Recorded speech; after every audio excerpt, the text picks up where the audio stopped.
Sa pagbabalik ng NCAP sa darating na Lunes ay maraming mga motorista ang hindi sumasang-ayon dito. Katulad ko na isa ring motorista.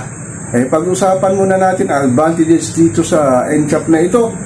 Dito sa ating mahal na inang bayan, ang daming pasaway ng mga motorista, lalo ng mga kamote riders, kamote driver na walang pakundangan sa mga paggamit ng ating kalsada at hindi pagtupad ng batas trapiko, lalo na itong mga kamote riders talagang bagong hari ng kalsada na kung magpatakbo ay parang mga sawa na hindi natin alam kung saan pupunta at liliko ba, kakanan ba, dediretso.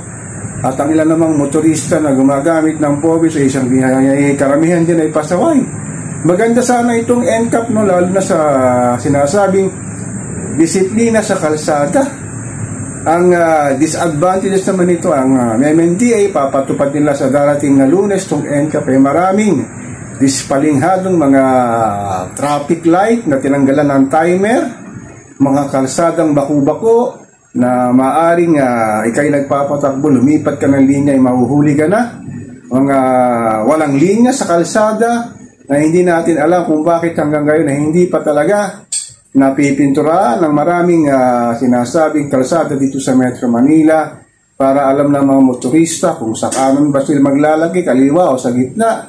Yun lang ang maraming hindi nga sumasang-ayon dito, lalo na sa disadvantages na maaring mapuntahan itong NCAP na ito, no contact apprehension policy ng MMDA. Maganda sana itong sinasabing ordinansa na ito na ipatutupad na gaya nga sa ibang bansa na ang mga tao doon ay sumusunod sa batas trapiko. Pero sa bayan ni Juan Pasangkus, ang mga pasaway na motorista ay talagang walang pakundangan sa kapaggamit ng kalsada at hindi tumusunod sa batas trapiko na sanghinga ng iba't ibang klase na aksidente na talagang nagbubuwis pa ng buhay ang ating mga kababayan sa mga motoristang pasaway. Sana naman din habang ipatutupad itong no contact operation policy ay pagandahin ng MMDA o ng Department of Works and Highways ang ating mga lansangan para ang mga motoristang dadaan dito ay talagang susunod sa mga linya at hindi magkakaroon ng overspeeding, swerving na sinasabing bahagi nga ng apprehension na ipatutupad sa darating na Lunes.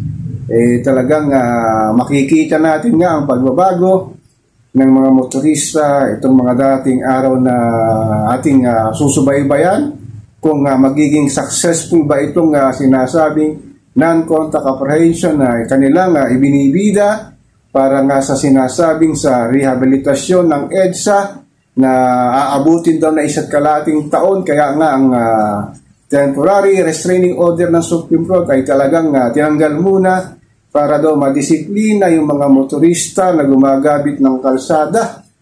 Sana naman talagang magkaroon ng magandang resulta itong non-contact apprehension na ipatutupag sa darating na Lunes.